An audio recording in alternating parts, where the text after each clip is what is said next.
antes de pasar la cuenta, tenemos que ver qué acuerdos vamos a adoptar a propósito de la visita a la... Sí, porque tenemos varios pendientes. Entonces, ¿lo hacemos en la sesión de mañana? Para hacer la propuesta. Estamos citados mañana a las 9. Mañana a las 9 horas hasta las 11. De nuevo, y estamos con agricultura a las 10. Sí, código de aguas. Ya, pero mañana lo que tenemos es audiencia. Mañana, sí, mañana va a ser para ver el tema de glaciares. Entonces vamos a partir con la audiencia mañana. No, mañana no se vota ningún proyecto. Solo audiencia, sí. Pero ahí vamos a tener un topón de horarios porque estamos en otras comisiones, estamos votando, vamos a tener que ver ahí para ver el quórum de constitución. Eso. Bueno, pasamos a la cuenta. Cuenta, señor presidente. Hay una nota del jefe de Asuntos Externos de Codelco, señor Patricio Llévenes, mediante la cual remite comunicado oficial del directorio de dicha empresa informando que a contar del 1 de septiembre del año del curso asumirá como presidente ejecutivo el señor Octavio Araneda en reemplazo de don Nelson Pizarro. Se toma conocimiento, presidente. Segundo, señor presidente, hay una carta del gerente general de NAP, señor Andrés Roca Tagliata, con la cual adjunta informe trimestral sobre los proyectos de inversión en energías renovables no convencionales y eficiencia energética. Bueno, entonces mañana recibiríamos las propuestas de los senadores para adoptar los acuerdos al propósito de la visita. Yo creo que fue una muy buena visita, tanto en AMI, estuvimos en Candelaria, y lo de Salvador, el proyecto nuevo, que es muy interesante, muy importante. También nos reunimos con los sindicatos de ambas empresas, de NAMI y de Codelco. Entonces mañana recibimos la propuesta y acordamos lo que corresponda. Se ha propuesto alterar el orden de la tabla, partir escuchando al glaciólogo Pablo Weinstein. ¿Cómo está? Bienvenido. Y después pasar al proyecto sobre eficiencia energética. Sobre la cuenta, senadora Proboste. Presidente, sobre la cuenta que hemos tomado conocimiento de la nota del jefe de Asuntos Externos de Codelco. Podríamos solicitar un poco más de antecedentes porque entendemos que, por información de prensa, que el señor Pizarro estaba con licencia médica. ¿Cómo opera esta situación? ¿Qué le podemos consultar al ministro?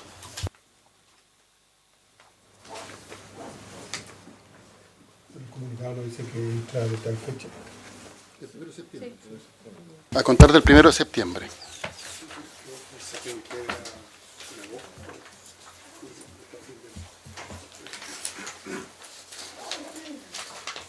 Pero la propuesta sería oficiar a quién, oficiar o consultar. Al presidente del directorio. O sea, al ministro. No, porque el que mandó la nota es el jefe de Asuntos Externos, el señor Patricio Llévenes.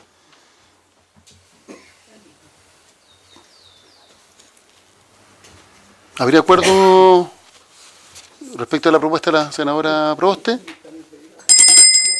Ya. Sobre la tabla, ¿habría acuerdo para alterar el orden? Sí. Entonces le damos la palabra a Pablo Weinstein. Bienvenido. Presidente, una consulta, si es que le podemos preguntar a nuestro invitado en qué calidad asiste a esta comisión. Senador Proens. Gracias, presidente. A raíz de la ronda, que cuando hablamos de este tema, yo propuse que Pablo viniese a exponer a la comisión para tener una visión de una persona técnica que lleva más de 15 años en este tema, a pesar que sea muy joven, pero tiene experiencia también en otros países donde se ha desarrollado eso. Por eso lo propuse para que viniese. Presidente, lo digo por la relación que él tiene con la empresa consultora y tal vez si es que puede despejar antes de iniciar su presentación a qué compañías mineras asesora, particularmente su relación con la compañía minera Barrick, Pascua Lama, compañía Nivera, Nevada. Si él ha participado como testigo en los procesos sancionatorios que tiene la empresa. Entonces creo que es importante despejar ese punto, presidente. Señor Sandoval. Presidente, a veces preocupa la sensibilidad con la cual se toman referencia respecto a temas. Aquí hay un expositor, una audiencia y el legítimo derecho de abrir, se expresará lo que hay que expresar, pero me parece tan extraño de repente. Estoy en la Comisión de Medio Ambiente y recuerdo haber participado y haber estado al frente aquí a personeros vinculados a asesores directos de la oposición radicales en materia ambiental, presidente, que terminaron siendo clientes o profesionales vinculados curiosamente a las empresas que más se criticaban. Yo creo que tenemos que tener cuidado en el lenguaje, no poner en duda a cada persona que tenemos al frente, por el legítimo derecho que nos parece bien transparentar quién es, como de dónde es. Pero por favor, pongamos una postura, ¿no es cierto?, también de altura de lo que pretendemos hoy día construir. Porque si eso es lo que pretendemos, de alguna manera, es generar un manto de duda respecto de la idoneidad, me parece que no es el camino, presidente. Creo que aquí tenemos muchas personas que los tenemos en diferentes comisiones hablando de muchas cosas y sería absurdo que uno cada vez que pudiera ese tema pusiera sobre rigor esos aspectos y no el fondo. Y me ha pasado muchas veces a mí de tener al frente a personas profundamente cuestionables en muchos sentidos, pero tranquilamente he asumido, ¿no es cierto?, y he recibido la opinión de una persona que piensa a lo mejor radicalmente distinto a mí, pero no tengo por qué dudar de la idoneidad humana, ¿no es cierto?, o profesional, o por sus relaciones profesionales, presidente. Creo que no es un buen ejercicio para esta mesa ni para el Senado. Senadora Proboste. Presidente, me llama mucho la atención la intervención del senador Sandoval por su intermedio. No estoy haciendo un cuestionamiento de la idoneidad personal de nuestro invitado, simplemente estoy en aras de la transparencia, que me imagino yo debe ser un valor que cruce transversalmente a esta corporación, saber en qué calidad viene. Lo digo porque además la empresa para la cual él presta servicios tiene un rol fundamental en una de las empresas que hoy día tiene un proceso sancionatorio. A mí me parece que eso es relevante desde el punto de vista de la transparencia, porque si estamos frente a un invitado que ha actuado como testigo de empresas como Barrick en procesos judiciales por causas ambientales que están abiertas, en visitas inspectivas de obras realizadas por los tribunales, creo que es importante que esta comisión lo sepa antes de iniciar esta exposición. A ver, sobre este tema, acordamos invitar a 4 sectores, podríamos decir. Al gobierno, que va a ser la sesión de mañana. Cuando hablo del gobierno me refiero a todas las instituciones en el ámbito de la minería, no solo el ministerio. El gobierno tendrá que ver cuáles son las que exponen mañana. Al mundo académico, en una segunda sesión, a la industria, a las mineras y a las ONG. Y concluidas estas cuatro, digamos, audiencias, poder entonces empezar a analizar el proyecto en su fondo, y se va a solicitar un nuevo plazo de indicaciones para, una vez que se termine con este proceso de audiencia, los senadores que así lo estimen conveniente, presentar las indicaciones que estimen conveniente al proyecto. Y ahí entraríamos al debate en particular. Estamos contra el tiempo porque pedimos extensión por un mes más, pero significa que tenemos plazo hasta el 11 de agosto. Si mal no recuerdo, porque teníamos hasta el 11 de julio originalmente, sino hasta el 11 de agosto.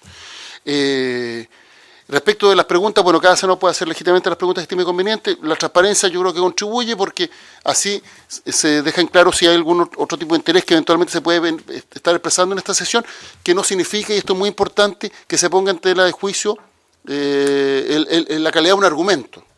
Porque de hecho la ley de lobby nosotros tenemos esto regulado, concedemos audiencia, a veces recibimos representantes de las distintas actividades económicas y a veces dan muy buenos argumentos, independientemente que estén defendiendo también un legítimo interés de una empresa en particular. Así que la pregunta de la senadora Proboste yo entiendo que es en aras de la transparencia, pero en absoluto puede significar el cuestionamiento de la exposición, porque de hecho si lo estamos invitando es porque queremos escuchar su punto de vista y por tanto obviamente la propuesta la hizo el senador Prudenz, pero entendemos que usted es una persona que tiene conocimiento en el tema.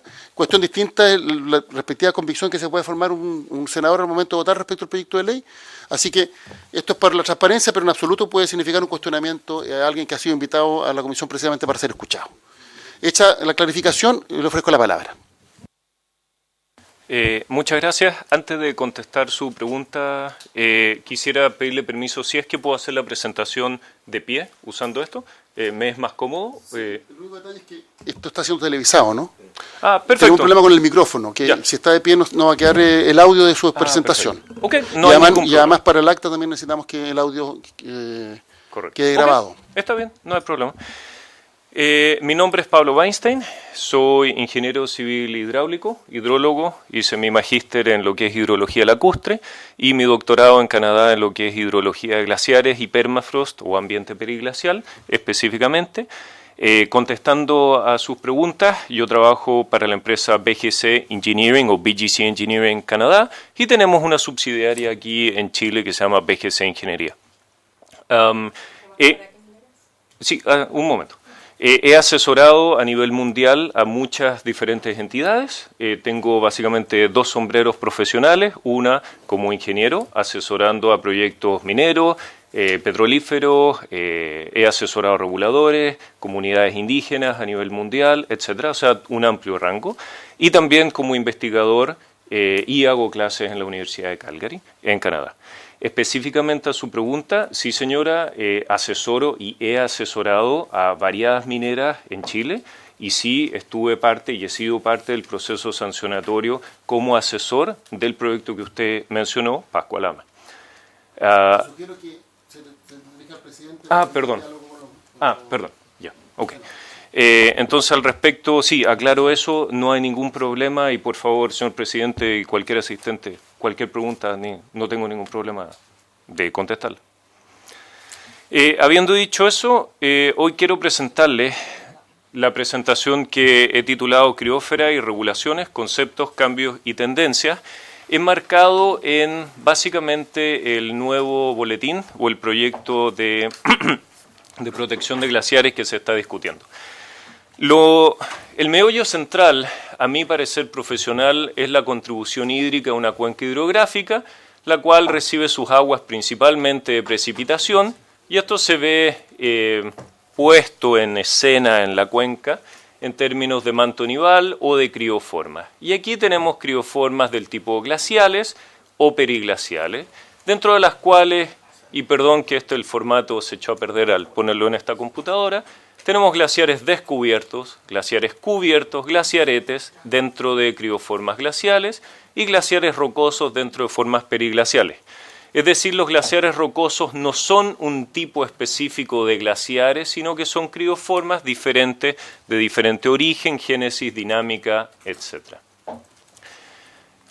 A mi parecer profesional, el boletín en este momento presenta algunos desafíos. Desafíos, uno, en términos de conceptos y métodos, que no necesariamente están a la par con lo que son estándares internacionales o definiciones internacionales.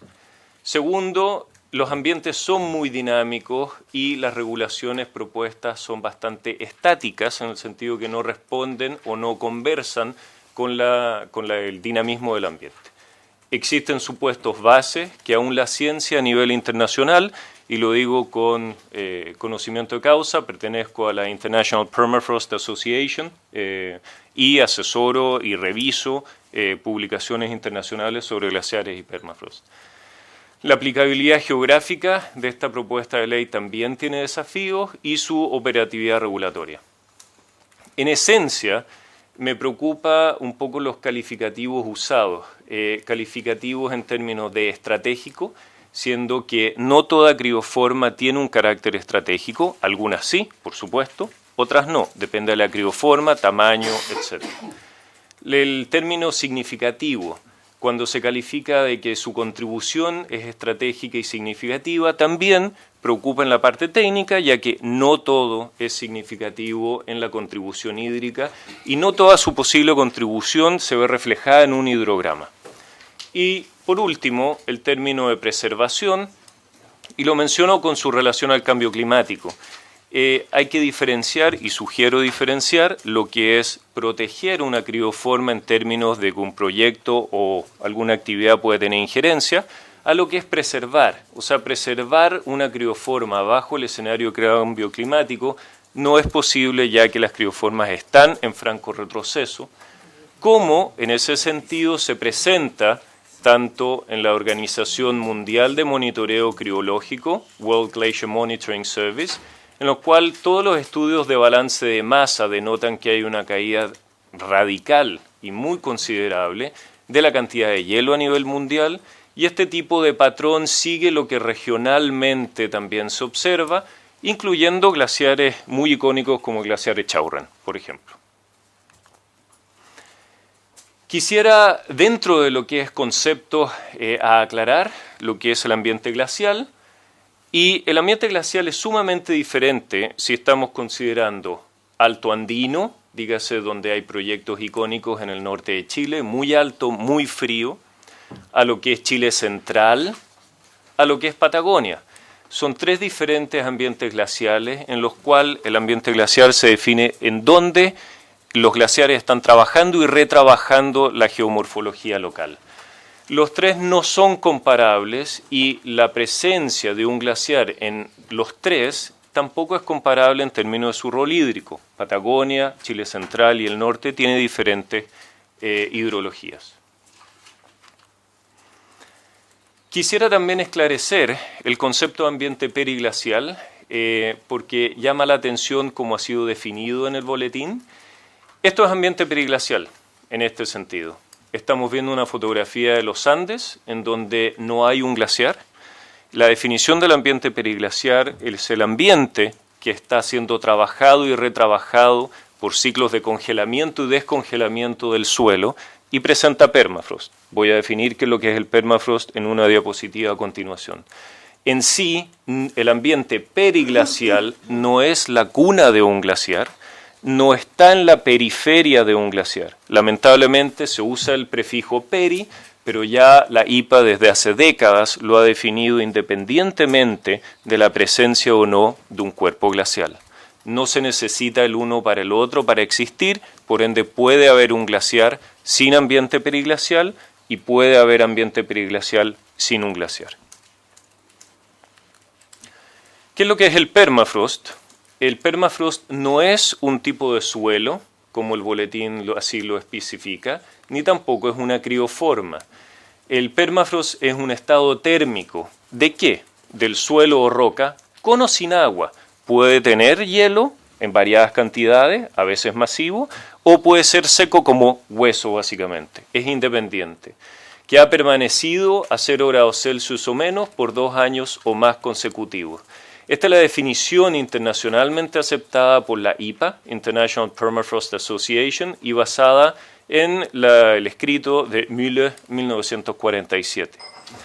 El permafrost tiene un tope y tiene una base, y esto tiene una profundidad que varía en el tiempo a muy largo plazo y también en el espacio. Es decir, el permafrost no es un tipo de suelo ni una crioforma, es un estado térmico, tal cual como una persona tiene un estado térmico de 37 grados Celsius. Por ejemplo, un símil simplemente más fisiológico. Es decir, cuando uno dice que hay permafrost, no está implícitamente diciendo que esto tiene agua o no tiene agua, o tiene hielo o no tiene hielo. Esos son básicamente conceptos o entendimientos que hay que después entender bajo estudios posteriores.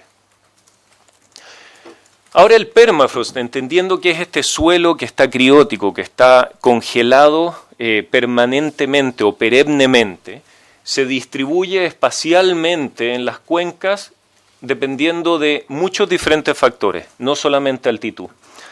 Su distribución espacial, es decir, en dónde yo puedo encontrar este tipo de distribución térmica del suelo, es probabilística. En los Andes, en montaña es probabilística y la IPA así lo ha acogido como concepto internacional. Es decir, generalmente a mayores altitudes tenemos más probabilidad de tener permafrost, como dice este modelo, este es simplemente un modelo, y a menores altitudes se puede ir encontrando menos. Pero también valles continuos a similares altitudes pueden tener considerablemente una diferente cantidad de permafrost. Es decir, 1 es probabilístico y 2 es sumamente heterogéneo. Uno no puede establecer básicamente una altitud sobre la cual estamos 100% seguros que exista permafrost. Segundo, su distribución espacial puede ser amplia, totalmente, pero es probabilística y heterogénea, y su distribución espacial no puede ser mapeada con exactitud. Ahora bien, el permafrost tiene un grosor dado y tiene una base, es decir, no llega hasta el centro de la Tierra, en los Andes puede ser 80, 100 metros, dependiendo. En el Ártico tienen otras profundidades. Es decir, básicamente no tiene cualquier cosa que esté debajo de este permafrost, no tiene una intervención directa, en ese sentido, con el permafrost, ya que tiene una base que se limita hasta un cierto punto. Tipos de crioformas. ¿La base está establecida porque la temperatura cambia o simplemente porque por convención se considera que una determinada cantidad de metros? No, no es convención, es el cambio del régimen térmico. Es decir, de esta línea punteada hacia abajo, las temperaturas son positivas permanentemente debido al calor geotérmico propio de la Tierra.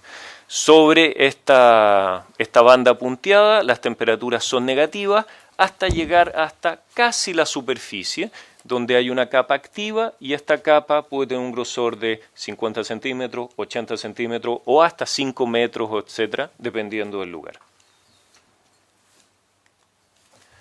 Tipos de crioformas dentro del ambiente glacial. Tenemos que hay glaciares temperados, como los patagónicos, glaciares fríos, como los altoandinos. Hay glaciaretes, que son tipos de glaciares muy chiquitos, que son muy variables en el espacio y en el tiempo, tienden a desaparecer constantemente, a veces reaparecen, pero desaparecen constantemente, y su rol hídrico dentro de estos tres, glaciar temperado, frío y glaciarete, son ampliamente diferentes. Hay algunos glaciares, como dije, que son muy estratégicos para las cuencas que los albergan, y otros que no lo son. Por ejemplo, glaciaretes así que pueden producir alrededor de un par de litros por segundo, 3 litros por segundo de escorrentía, los cuales dentro de lo que es básicamente una cuenca en sí, no son significativos en el hidrograma de salida.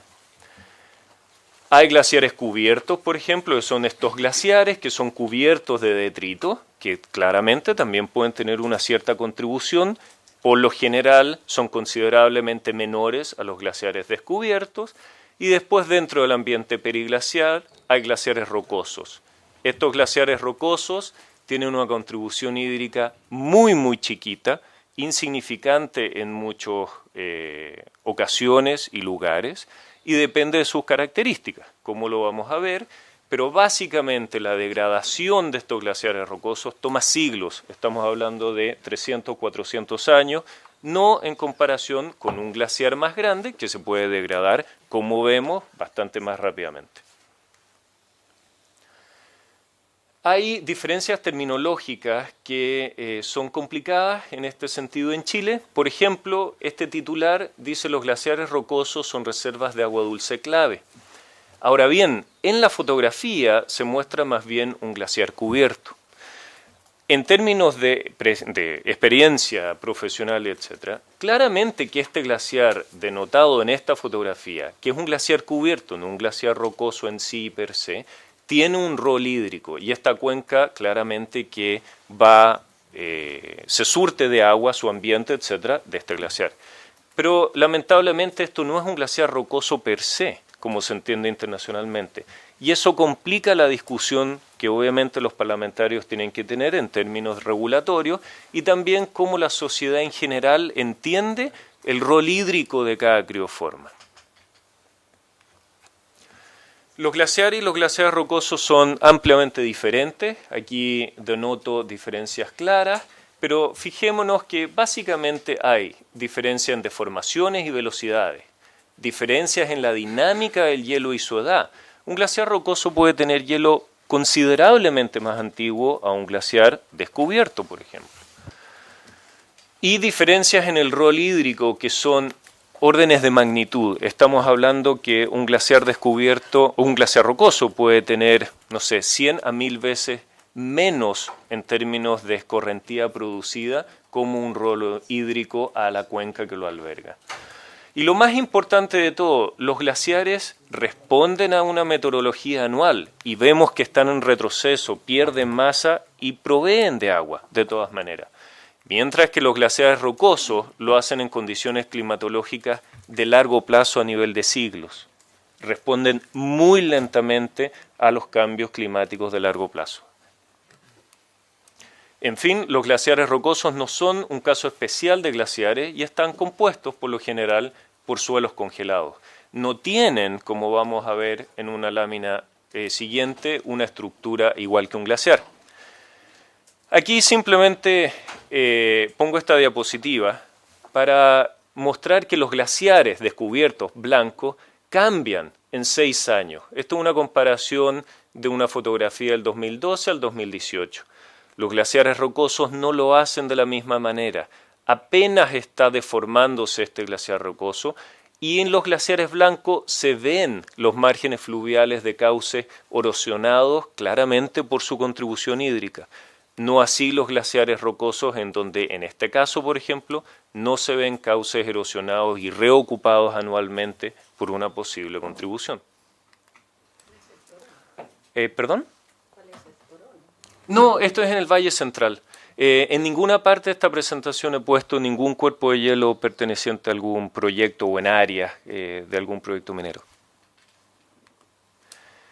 Ahora bien, en términos de notas sobre supuestos base, quisiera alertar un poco lo siguiente. Por ejemplo, hay un paper de una amiga muy buena mía, Nicole Schaffer, que se titula Los glaciares rocosos como recursos de agua en un cambio climático cambiante en los Andes semiáridos de Chile. Y explica lo que ella hizo junto con su grupo de investigadores. Pero, ¿qué es lo que dice aquí en el abstract, en el resumen? Lo digo en inglés y después lo traduzco.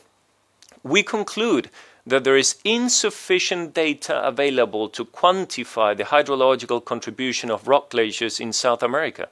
Es decir, concluimos de este estudio que existen datos insuficientes para cuantificar la contribución hidrológica de los glaciares rocosos en Sudamérica.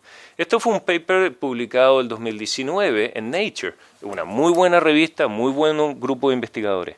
En fin, a lo que voy y quiero mostrar con esto es que los supuestos que a veces tenemos y damos por hecho no son tales y los mismos papers científicos así lo concluyen. En fin, siguiendo supuestos hídricos, aquí hay un trabajo del doctor Gino Casasa del año 2016, esto es para el Valle de Yerba Loca, en el cual incluso, voy a hacer ahí una precisión, él incluye en lo que llama glaciares de roca, glaciares que yo llamaría más bien glaciares cubiertos, como este. Pero aún así, bajo esa salvedad, tenemos que su estudio denota que hay básicamente un orden de magnitud de diferencia entre la contribución hídrica de un glaciar descubierto y un glaciar de roca o de rocoso, o en Argentina que se llama de escombro. Es decir, el meollo de esto es que la contribución hídrica y lo que se quiere decir o llamar estratégico o significativo depende mucho de cada crioforma. No son iguales en cada tipo, tamaño y lugar. Es más, si uno perfora un glaciar rocoso como el que está aquí denotado, no es una masa de hielo continua simplemente cubierta por detritos. Yo he hecho variados estudios en Sudamérica y en el resto del mundo al respecto, por ejemplo, junto con mi colega el doctor Lucas Aronson, que es especialista en glaciares rocosos, y en la perforación uno ve que el hielo de suelo en los glaciares rocosos es muy heterogéneo en profundidad y también en el espacio. Es decir, a priori uno no puede asumir su distribución homogénea o maciza. Aquí se muestra que un glaciar rocoso, en una modelación de cómo un glaciar rocoso puede degradarse en el tiempo, toma alrededor de unos 300 a 400 años en completamente degradarse. Es decir, su producción hídrica es muy, muy lenta en el tiempo y muy insignificativa en algunos casos. Hay que estudiarlo caso a caso claramente. En fin, hablaba de la delimitación geográfica, que es un desafío. ¿Por qué? El proyecto de ley habla del ambiente periglacial como algo, primero, tengo consideraciones con respecto a cómo se define, que no siguen patrones ni alcances internacionales, pero aparte de eso, lo toma como que se puede espacialmente delimitar de forma de que un proyecto o alguna actividad pueda ser aprobada en un lado y no aprobada o no permitida en el otro. Pero es un desafío, ya que un glaciar o un glaciarete se pueden mapear, se pueden identificar, y entonces es plausible que haya una delimitación geográfica dada y establecida. El ambiente periglacial no es así. No se puede mapear e identificar en el espacio, aparte de cubrir grandes extensiones, de una manera precisa para poder hacer operativa una ley que así lo incluya. Ahora, en términos del ambiente periglacial y la parte técnica en sí y cómo se yuxtaponen diferentes áreas de la sociedad, quisiera comentar lo siguiente, que en el proyecto no se ve reflejado esto o en el entendimiento de este boletín. Primero, la inclusión del ambiente periglacial o permafrost como objeto de protección y la posibilidad de revisión retroactiva de RCA, a mi consideración afectarían las siguientes áreas de desarrollo. 1. Por ejemplo, toda la infraestructura caminera en montaña e interconectividad internacional. Hay que tener en cuenta que, por ejemplo, pasos como el paso de Agua Negra, pasos como Libertadores, están en ambiente periglacial, están sobre permafrost. Yo parte de lo que hago internacionalmente, no lo he hecho en Chile eso, pero es diseñar carreteras sobre permafrost en el Ártico canadiense, por ejemplo, junto con un grupo de colegas especializados. El paso internacional de Cristo Redentor o Agua Negra están en ambiente periglacial. Básicamente aquí habría un problema de aceptación o no de interconectividad internacional. Segundo, interconectividad energética, gasoductos, acueductos, etcétera, en montaña que pueden pasar por ambiente periglacial. ¿Qué va a ocurrir con ellos? La minería claramente, y es como el tema más discutido, pero quise traer los otros para que por favor la mesa lo tenga en consideración.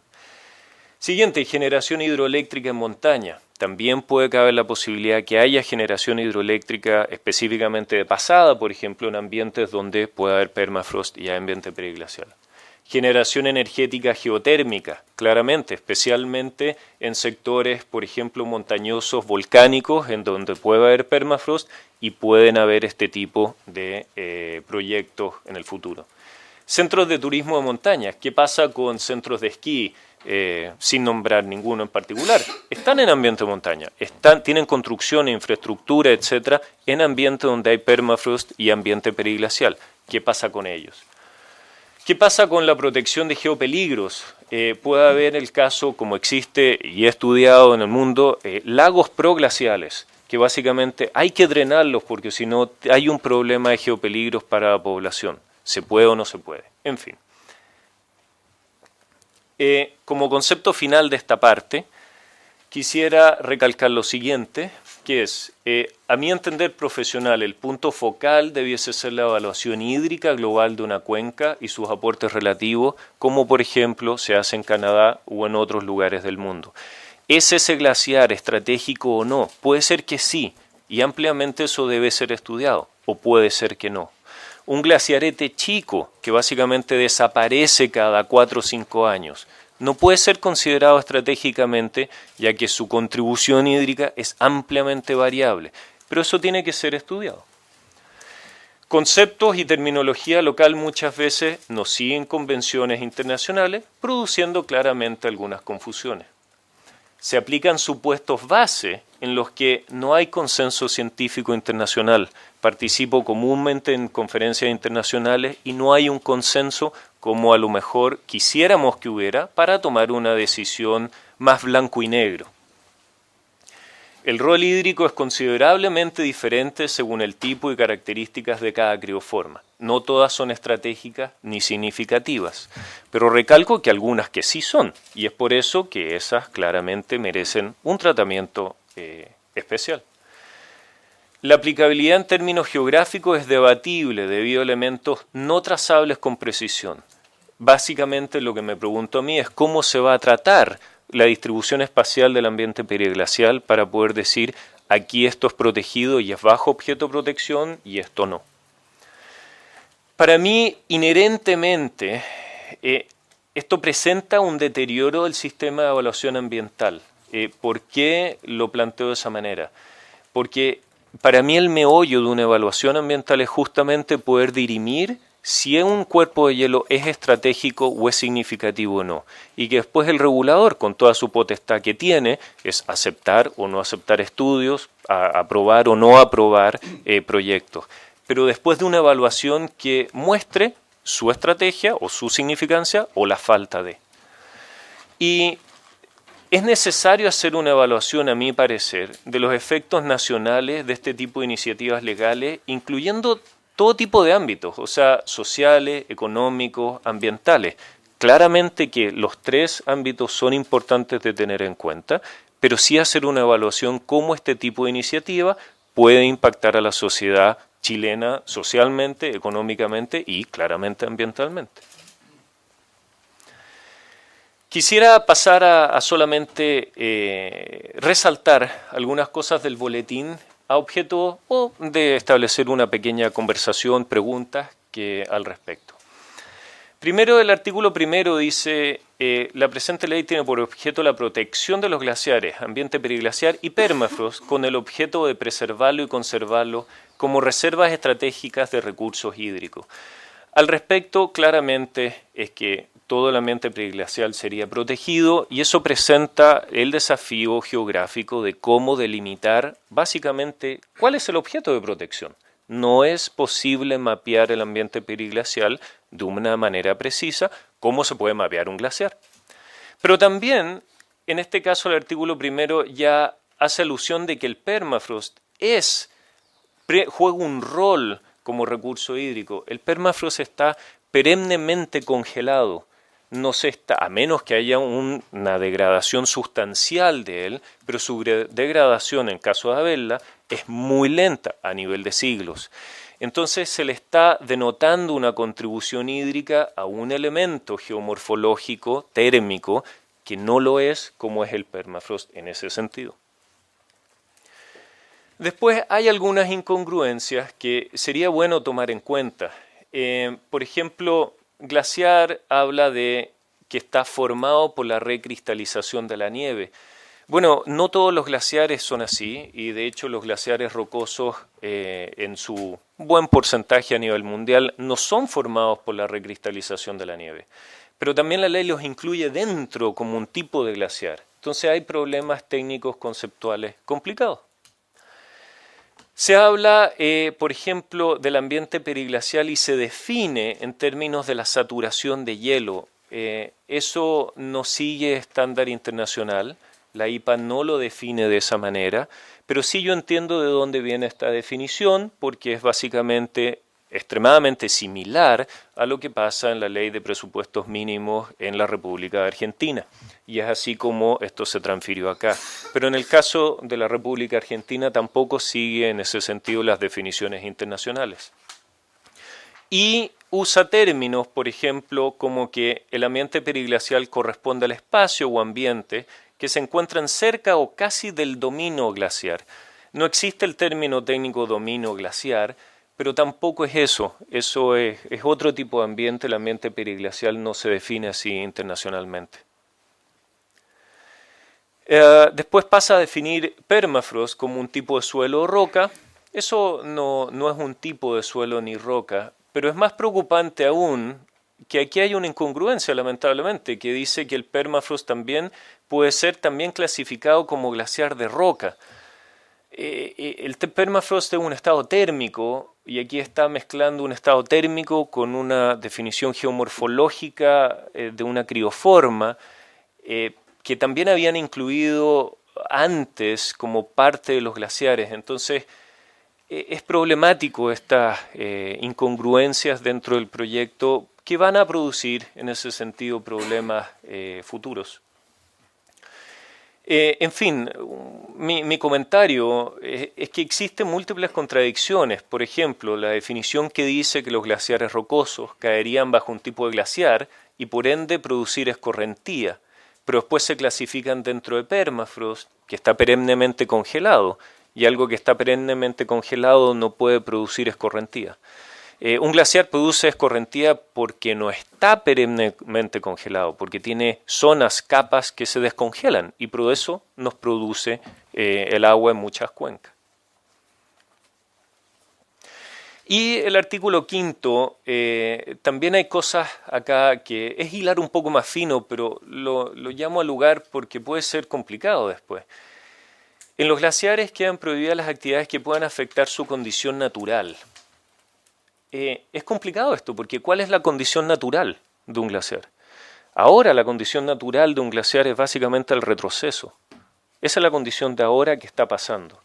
Entonces, incluso estarían prohibidas acciones que quisieran intentar parar la condición natural que ahora es de retroceso. O sea, queremos ayudar, pero eso tampoco sería permitido. Entonces, hay problemas de incongruencia en el lenguaje y en los conceptos que se están usando que generarían muchas dificultades.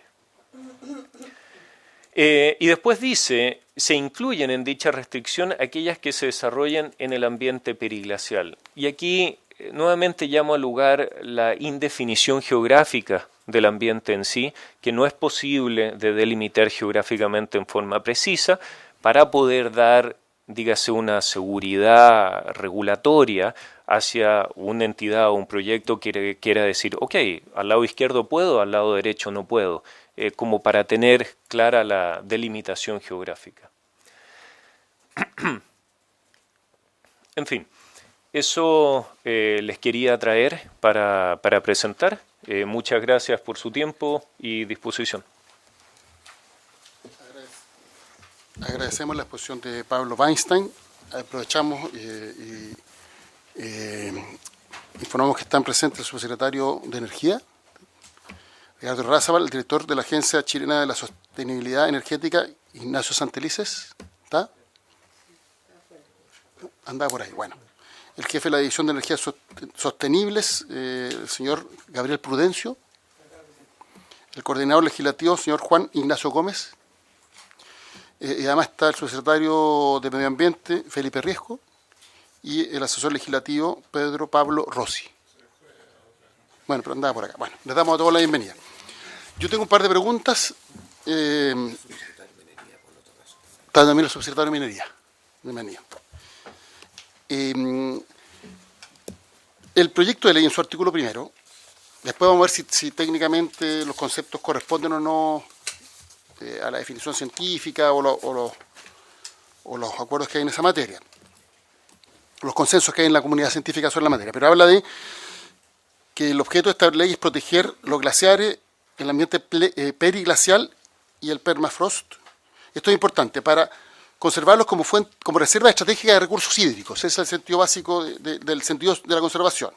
Además, plantea que son, por lo mismo, proveedores de agua a las cuencas y agrega la protección de la diversidad, el turismo sustentable y una fuente de información científica. Son los fundamentos por los cuales se considera que esto es un objeto de protección. Entonces, mi pregunta, es la misma pregunta que le voy a hacer a todos los expositores, es si cree que se justifica o no la protección de los glaciares. Después vamos a ver qué es glaciar, qué no es glaciar, en fin, como fuentes de recursos hídricos. Primero, si considera que procede o no que tengamos un marco protector respecto a los glaciares como fuente de recursos hídricos. Primera pregunta.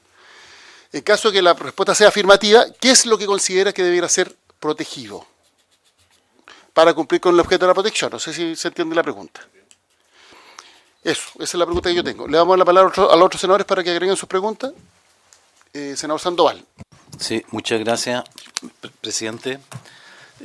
Han habido varios intentos de generar algunas normas a objeto de realizar la protección de los glaciares.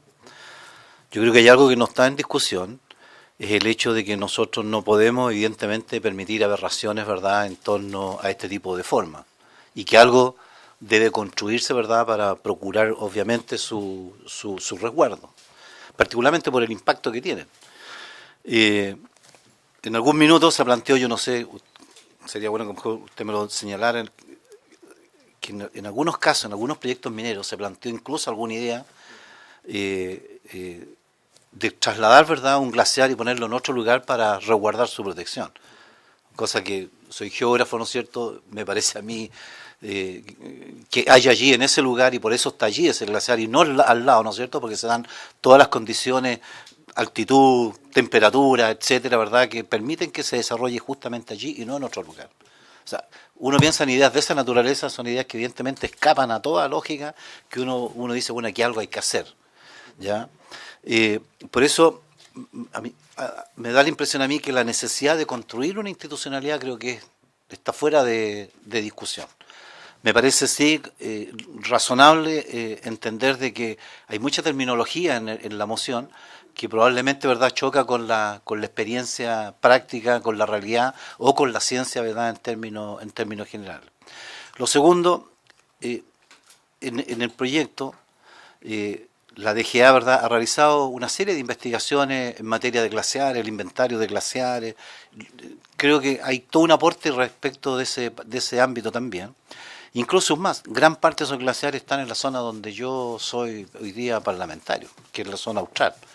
Particularmente, no cualquier zona austral, sino que la región más linda de Chile, como lo digo y lo reitero cada vez que tengo la ocasión, y usted sin que yo le diga, cuál es la región, va a saber a la cual yo me refiero. Tenemos dos campos de hielo, ¿no es cierto?, continentales. ¿Ya? Y además tenemos una diversidad de glaciares repartidos en todo ámbito. Y por lo tanto, para nosotros convivimos con esta visión. No con estos glaciares de roca, ni glaciares cubiertos, con glaciares propiamente tal. Parte activo de nuestro paisaje. Y uno dice, bueno, evidentemente que aquí algo hay que hacer allí. Y el proyecto probablemente, y ahí uno piensa que a veces choca con el entusiasmo de protección, ya a quedarnos, ¿no es cierto?, en un común denominador donde no podemos hacer absolutamente nada, ni siquiera cosas a veces que incluso en mis propias zonas se realizan, como el caso del turismo sobre glaciar, incluso más. El explorador, por ejemplo, se hacen caminatas sobre glaciar, que este proyecto, como está definido, evidentemente se hace absolutamente imposible de mantener. O sea, nosotros tenemos una convivencia con los glaciares. Y aún así creemos que efectivamente algo hay que construir. Por eso me gustaría que, al margen de las dificultades de terminología, de conceptos que probablemente habrá que revisarlo, me parece bien lo que plantea el presidente en el sentido de que habrá un proceso de apertura de indicaciones al desarrollo del proyecto, porque efectivamente allí hay conceptos a lo mejor que no coinciden. Habrá que establecer un común, puede que hayan diferentes opiniones también sobre un mismo punto de vista de concepto. Pero me gustaría que también nos dijera, ¿verdad? Hay aquí, ¿verdad?, necesidad frente a esta realidad. Además, gran parte de los glaciares en el continente están en nuestro país. O sea, el inventario glaciar de la DGA habla de prácticamente la inmensa mayoría. Incluso tenemos muchos más glaciares, evidentemente, que Argentina, que por obvias razones. Por lo tanto, nosotros tenemos ahí un rol protagónico también en lo que significa este mecanismo y sí cómo construimos una institucionalidad para que, en definitiva, hagamos una ley que tampoco signifique una camisa de fuerza. Gracias, Manuel.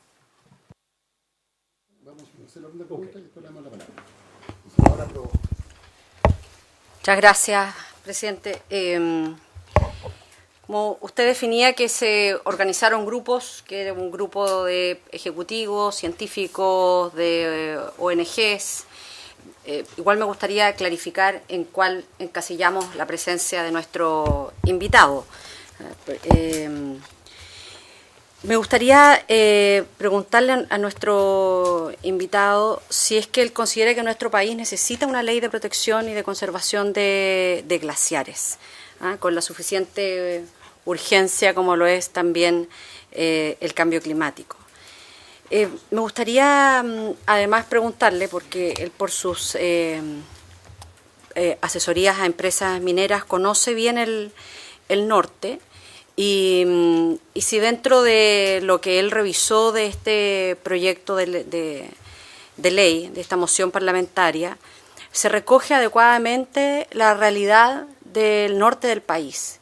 Porque muchas veces uno siente que detrás de las caricaturas se esconde también este desconocimiento a la realidad del territorio, porque aquí no es que tenga más o menos relevancia si es un glaciar de roca o un glaciar descubierto.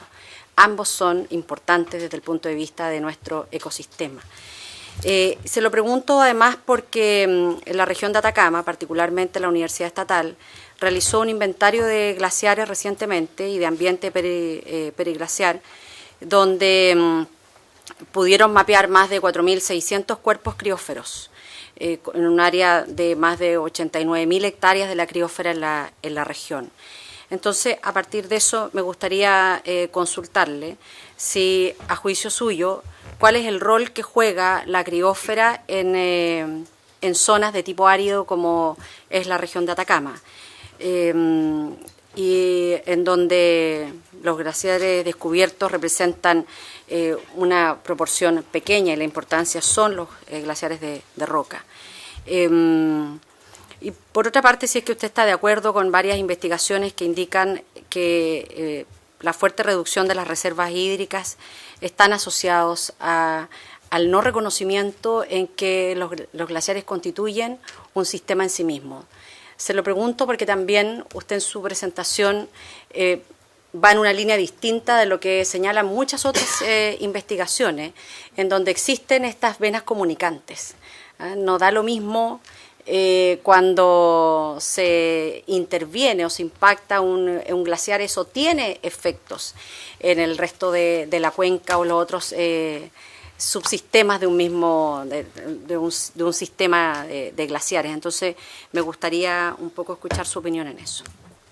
¿Algún otro senador quiere hacer alguna pregunta? Senador Provence. Gracias, presidente.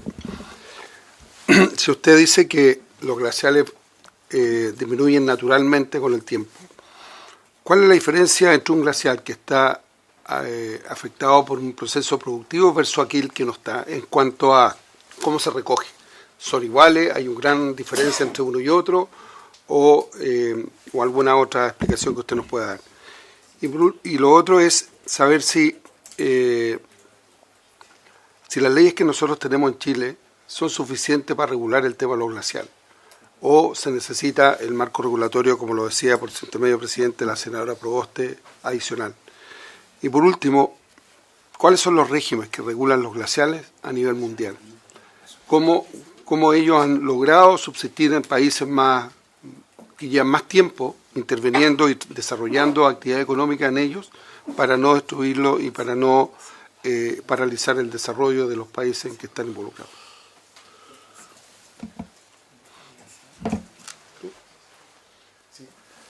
Senador Pérez. Gracias, presidente. Primero me excuso de que yo no soy miembro permanente de esta comisión, por lo tanto no estoy familiarizado con los proyectos que ya se está realizando. Pero a mí, de nuestro invitado, me llamó la atención, yo no sé si es una pregunta hacia él o hacia la comisión, como un trabajo previo. Uno escucha permanentemente en el Senado, y particularmente a partir de la Comisión del Futuro, la necesidad de incorporar la ciencia a las definiciones políticas. Y de lo que yo escuché, existen muchas definiciones en el proyecto de ley que no se condicen con consenso en la comunidad científica. Por lo tanto, yo creo que como comisión sí ese va a ser un tema al cual se va a tomar una resolución, digamos, que por lo menos las definiciones representan, digamos, lo que la comunidad científica ha estado planteando. Yo no sé si hay documentos donde uno puede conseguir, digamos, ese consenso científico sobre la materia, pero me parecería muy complejo partir de un proyecto de esta naturaleza con conceptos que no están respaldados científicamente. Y por eso no sé si es una pregunta que le tengo que hacer a él, sino que una pregunta con un poco poner sobre la mesa para discutirlo, digamos, y poder resolverlo prontamente. Le voy a dar la palabra inmediatamente, pero un poco sobre la base de la pregunta que yo hice. Porque si la respuesta fuera afirmativa, que hay que proteger a los glaciares, ¿qué además de los glaciares debe ser protegido para que el glaciar no se vea afectado? ¿Solo el glaciar? ¿O se requiere una protección que vaya más allá porque el entorno es lo que genera condiciones para que exista un glaciar? Ese es el sentido de la pregunta que yo hice a propósito de qué es lo que consideraba que debería ser protegido. Y para que no haya duda, porque la senadora Proboste insiste en que con qué sombrero viene nuestro invitado. Entonces, puedo decir que un académico que ha asesorado muchas instituciones y entre ellos a Minera, y que asesora entre ellos a Minera, y punto, y no hay debate sobre eso. Uno de los temas que se debate es precisamente el tema de glaciar. Por eso, un académico que ha asesorado múltiples instituciones y dentro ya asesora una minera. Eso, para que quede claro, porque no haya controversia sobre el tema. No sé si, senador Proboste, es suficiente para usted Ya que insistió en la definición, ¿sí? Ya. Ok. Si me salto preguntas, por favor recuérdenme porque hay como varios temas. Y voy a hilar la pregunta del señor presidente con la suya. A nivel internacional, por ejemplo, en Canadá, no existe una regulación que obligue a un proyecto a entrar al sistema de evaluación por la presencia de un glaciar. El proyecto tiene que entrar al proceso de evaluación ambiental para ver que, en este caso, la hidrología de esa cuenca no se vea afectada significativamente, y si eso pasa, obviamente el regulador no lo aceptará o pedirá medidas de mitigación. ¿A qué voy con esto? Ya hay un nivel de protección en ese sentido de glaciares en Chile. El hecho que cualquier emprendimiento o acción industrial tenga que entrar al servicio de evaluación ambiental y hacer una evaluación y que haya la potestad de decir no, esto no me parece, esto va a impactar, esto está mal hecho, eso es una protección en sí. Y eso no ocurre en otros lugares del mundo. ¿A qué voy con esto? El entrar a hacer una ley específica de protección de glaciares, lo que va a pasar es que vamos a tener que entrar a un detalle tan alto y cosas que se pueden debatir judicialmente tan extensamente que creo que es un desmedro a la protección de la hidrología en sí. Lo que hay que hacer, y respondiendo a su pregunta, las evaluaciones que se hacen, primero, la hidrología es sumamente importante. El agua, el suministro acuático para los ambientes, medio ambiente natural y humano, es sumamente importante. El meollo es que este proyecto está asumiendo que todos los glaciares son igual, o todas las crioformas son igualmente estratégicas y significativas. Ese es el problema en sí. En eso, senadora Proboste, cuando usted me hizo la pregunta, usted estableció eso como su opinión, de que todos eran estratégicos e igualmente significativos. Ese es el meollo. Yo creo que, la hidrología hay que protegerla y las evaluaciones y el regulador y los mandantes tienen que hacer las cosas de modo que la hidrología de una cuenca no se vea afectada, que el ambiente natural no se vea afectado, que el ambiente humano, asentamiento animal tampoco se vea afectado. Pero en ese sentido, creo que la generación de una ley específica coarta eso, porque no se va a evaluar. Entonces, básicamente va a haber una prohibición, va a haber una falta de entendimiento de cómo funciona la hidrología de ese lugar, y no se va a aprovechar ese entendimiento de evaluación para alimentar el conocimiento en sí. Entonces, contestando a su pregunta, básicamente creo que Chile tiene protección de glaciar en el sistema de evaluación ambiental en sí, ¿ya? Por el hecho de que si algo está mal hecho, claramente que hay que rechazarlo. Si es que hay un glaciar que es estratégico y hay un emprendimiento industrial que quiere estar ahí, claramente que eso no debe ser. Ahora, yendo a contestar su pregunta, señor, claramente que hay instancias en que actividades antrópicas van en desmedro de un cuerpo de hielo. Entonces, y eso se ha visto a nivel mundial. Así es que la respuesta a su pregunta es: emprendimientos antrópicos que tengan impacto sobre glaciares van a hacer que esos glaciares disminuyan su masa, se degraden más rápidamente y obviamente se vean afectados negativamente. Ahora, emprendimientos que no tengan ese impacto, no van a tener ese impacto y no van a tener esa repercusión. Pero por supuesto que un proyecto en el sentido que se genere un impacto va a poder ir en desmedro de un glaciar. Eso. Usted me hablaba de campos de hielo. Sí, claramente campo de hielo es un gran volumen de hielo. Es precioso, es un ícono de Patagonia en ese sentido. Y hay muchas actividades que se pueden hacer en campo de hielo que pueden estar a la par con el desarrollo sustentable que claramente su región merece y la gente va a apreciar.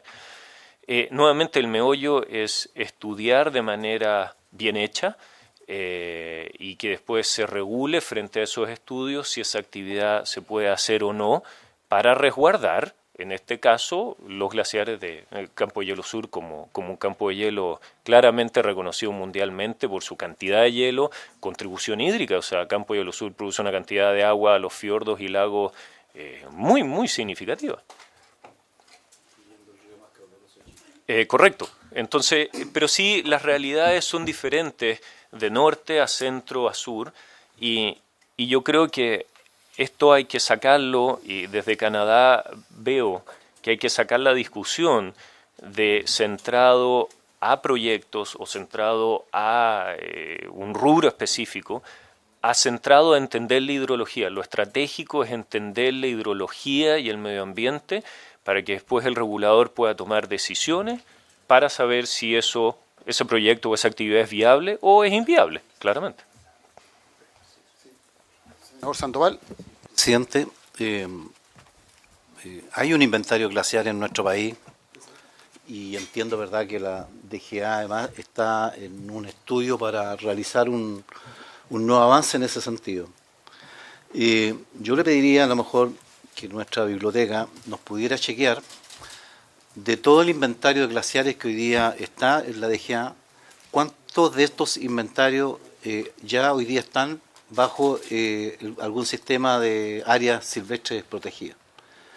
Porque la mayoría de estos glaciares están focalizados en lugares súper específicos, y además de eso, ¿por qué le digo esto? Un poco para ir despejando, porque ya los que están dentro de áreas silvestres protegidas ya además tienen un paraguas adicional, que es la propia sed estar dentro de este ámbito, y por lo tanto ya tienen un mecanismo asociado a ese ámbito. O sea, ¿cuál sería la idea? Que si pudiéramos mapear, como la DGA ya tiene un mapeo respecto a todos los glaciares de nuestro país, poder ver cuántos de esos están, ¿verdad?, asociados a áreas silvestres protegidas. Cuántos eventualmente quedan en una especie de limbo de indefiniciones respecto de áreas no protegidas, ¿ya? Incluso más, podríamos acotarlo todavía, incluso que muchos de estos probablemente están en zonas de altas montañas que lo más probablemente sean tierras fiscales. O a lo mejor pudiéramos quizás construir una información cartográfica en la biblioteca. Tenemos un par de buenos geógrafos ahí que tienen un amplio algo trabajado con motivo de lo que me pasaba a mí en mi región a propósito, ¿ya? Porque así como tengo todo este retroceso brutal, ¿verdad?, que entiendo que además en mi región no lo puedo asimilar en algún otro sector. A quien podrá decir, mire, este glaciar se me está disminuyendo porque aquí tengo una actividad que me está afectando directamente, y como son de montaña armorial, probablemente la sintonía fina con la minería es muy directa. Yo en mi región no tengo esa actividad humana asociada a ninguno de estos glaciares, ni siquiera a los campos de hielo, y sin embargo están todos en franco retroceso, a excepción de uno, a propósito, en el Campo de Hielo Sur, ¿no?, que curiosamente de todos los glaciares del planeta es uno de los pocos que está avanzando su área glacial en vez de reducirse.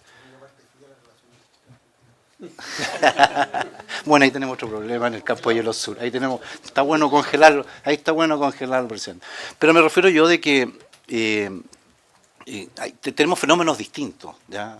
Yo entiendo la preocupación, se imagina a mí, de los mocionantes. Me tocó conocer proyectos similares desde la Cámara, pero pudiéramos hacer este mapeo, presidente. ¿Cuál es la idea de información que estoy pidiendo? Es fundamentalmente tratar de definir cuáles son las áreas críticas en las cuales, ¿no es cierto?, parte de estas masas glaciales no están contenidos dentro de un área ya de protección, por un lado.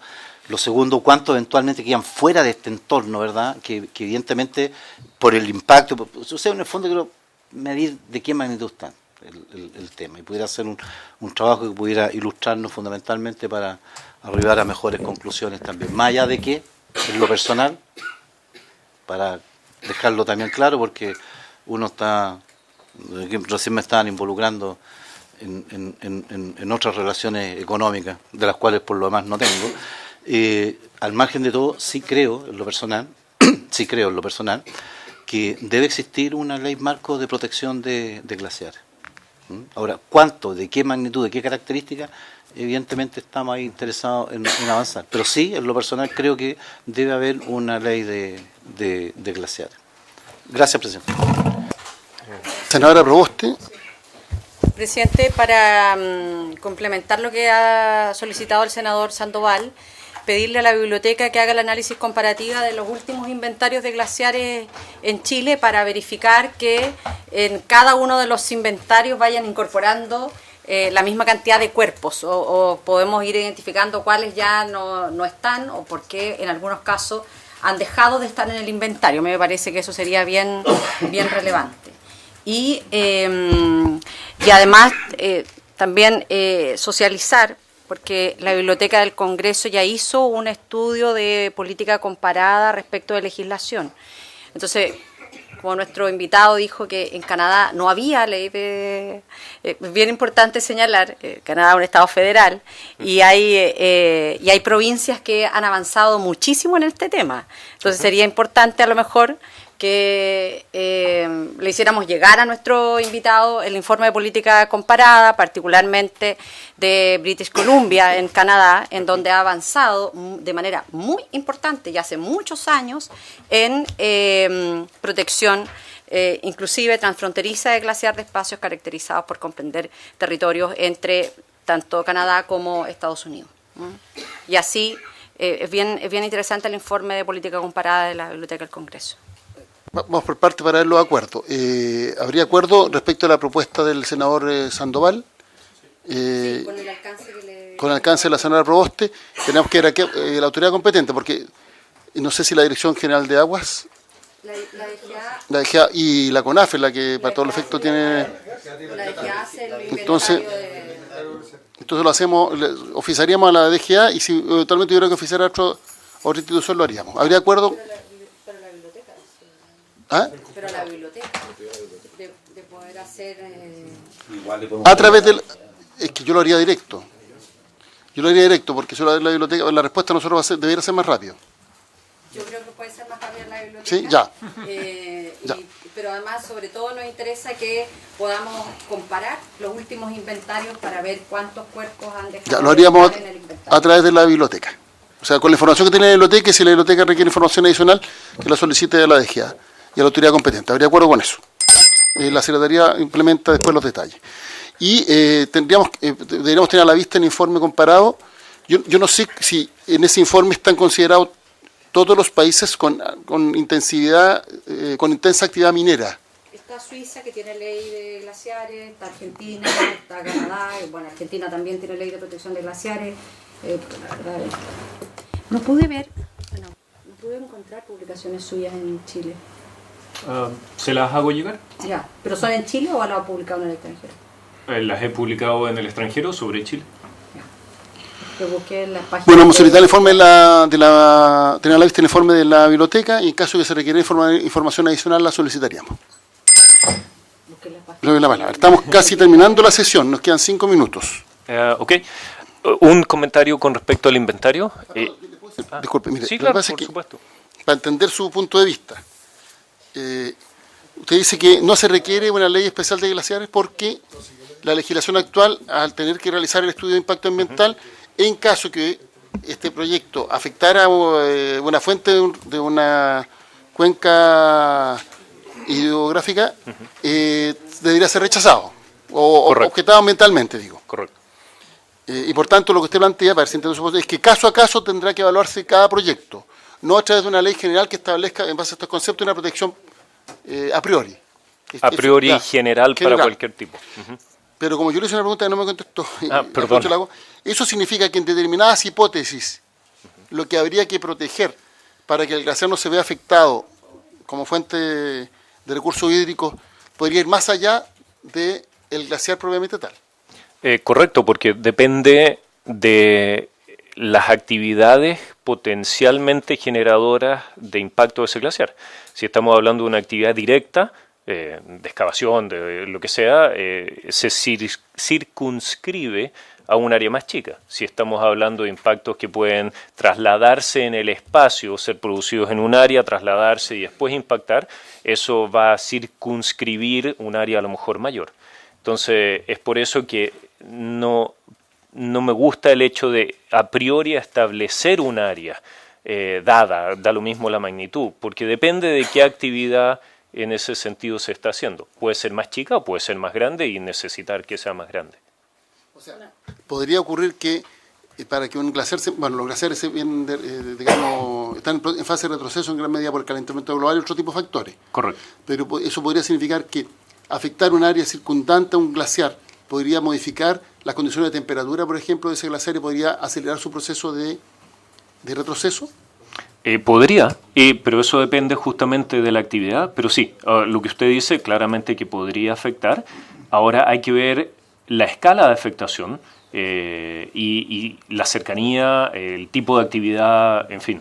Entonces, mi respuesta no es blanco o negro en decir sí a priori, pero caso a caso. Es diferente tener, como decía el senador, una ley marco que reconozca que los glaciares en muchos casos son importantes. Pero la evaluación caso a caso creo que es muy importante que se dé. Perdón, solamente el comentario al inventario.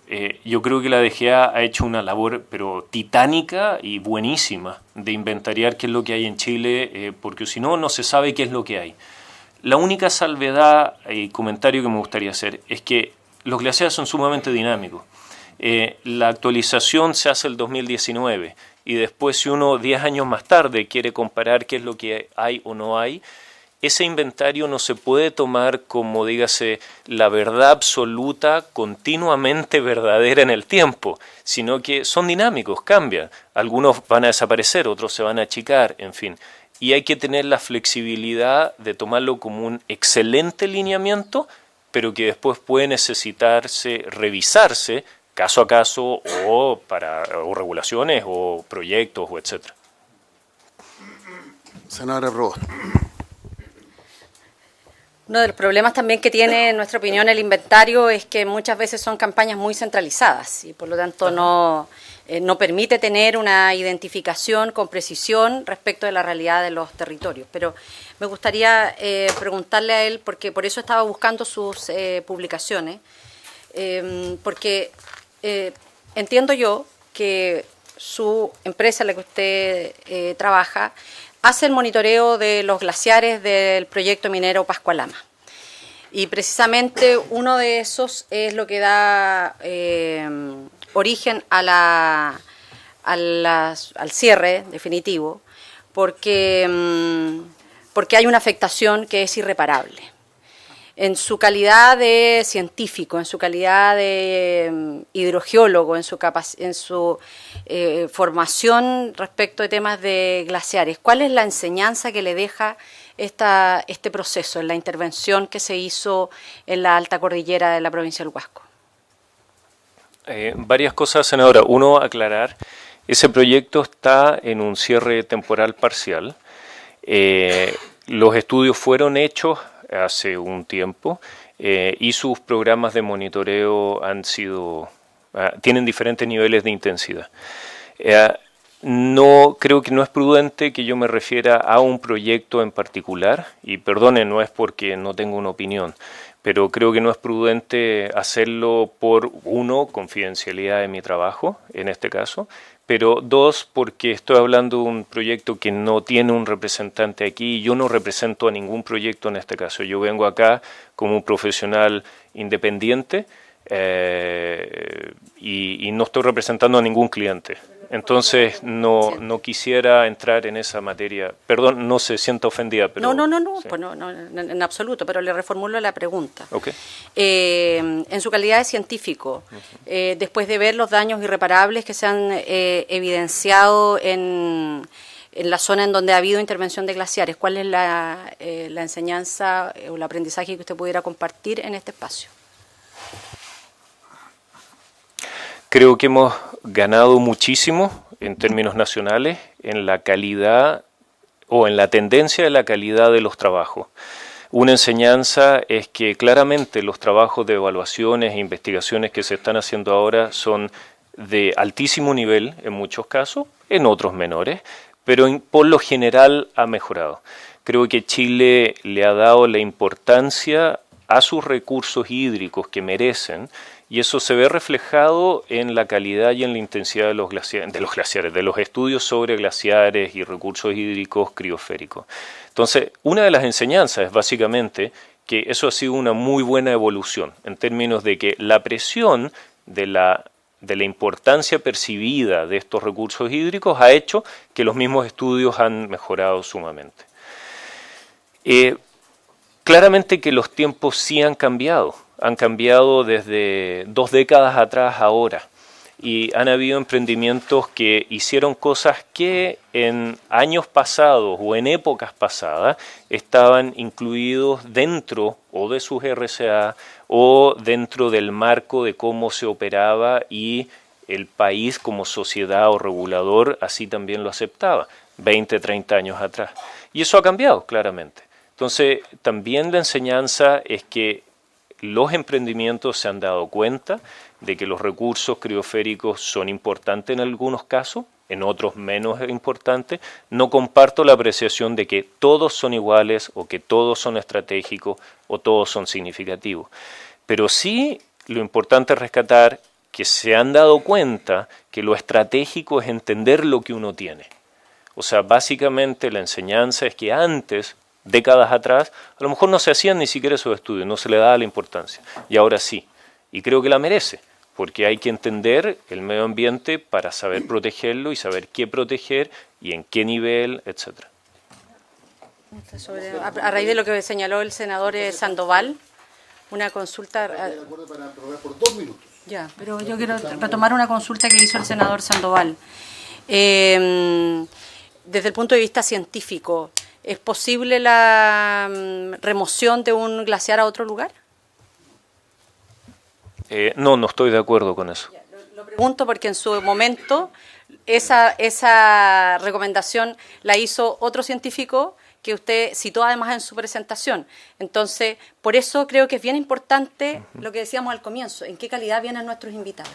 Perdón, senadora, solamente a objeto, porque como lo dice, ¿quién hizo a su entendimiento, quién hizo esa recomendación? Porque ni la empresa a la cual yo trabajo, ni yo, ni mi colega Lucas Aronson, que está citado acá, hicimos esa recomendación y hemos tenido reparos al respecto. Entonces, para aclarar, porque concuerdo con usted que uno no puede, dígase, excavar un glaciar, transportarlo a una cuenca vecina y creer que eso va a crecer como una planta. No, eso no creo que es así.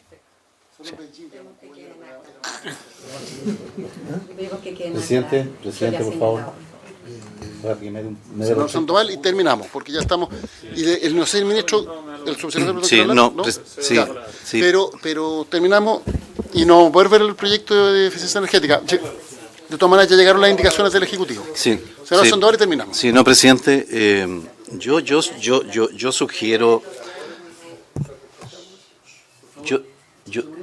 Es que me quedan 30 segundos, no me voy a alcanzar. Venía un minutito más nomás para cerrar bien la idea, pero, presidente, a mí no me parece, ¿no es cierto?, que esto se transforme en una especie de tribunal respecto a la idoneidad de las personas, de las opiniones. Además, porque hay mucha desinformación también. Lo segundo, presidente, yo le sugeriría que también invitáramos a Gino Casasa, ¿no es cierto?, que es un glaciólogo connotado, conocido en el ámbito de la glaciología, de la investigación, a objeto de que pueda también ser parte de los expositores de este tema. Lo tercero, creo, presidente, que es tan difícil ponerse de acuerdo en algunos conceptos y en algunas ideas, que a mí me parece relevante, presidente, que a lo mejor para profundizar en el tema y no cometer otros errores, había una propuesta, ¿no es cierto?, realizar una especie de comisión técnica, ¿ya?, donde pudieran acercarse los expertos en este tema, ¿ya?, y llegar a una buena conclusión. Yo creo que estamos absolutamente claros en que hay que avanzar en este tema, pero sería bueno quizás que se pudiera constituir esta comisión, que lo acordara yo no soy miembro de la Comisión de Minería y Energía, pero aquí están los... Eso lo conversamos y no hubo acuerdo. No hubo acuerdo. La otra preocupación está en la lista del Ejecutivo. Chuta, bueno, Mira, una pena, pero que no perdamos la inteligencia. Promuevo lo siguiente. Mañana está invitado el ministro de Minería, el vicepresidente ejecutivo de Cochilco, el director nacional del INACH y el jefe de la unidad de Glaciología y Nieves de la Dirección General de Aguas. Ya, ahí está el invitado que usted propone. Y mañana nos vamos a poner de acuerdo en los invitados del mundo académico, la ONG y la minera, que la idea es que podamos escuchar los distintos puntos de vista. Entonces mañana vamos a ver las listas porque deberíamos tener una sesión el próximo jueves de nuevo, y después tenemos la semana regional. Y deberíamos pedir plazo de indicación en la sala hoy. Pregunta, ¿ah? ¿O esperamos hasta el otro martes? Podemos esperar hasta el otro martes. Lo que pasa es que las indicaciones tiene sentido que se hagan una vez que hayamos escuchado a los expertos. Entonces, por ahora no solicitamos. Yo sé que Julio anda medio ansioso porque a él le permite ir trabajando, pero entonces la próxima semana pediríamos el plazo de indicaciones y en la sesión del miércoles nos pondríamos de acuerdo en ese plazo. ¿Les parece? ¿De acuerdo? Ya. Ahí se cumplió el objeto de la sesión, se levanta.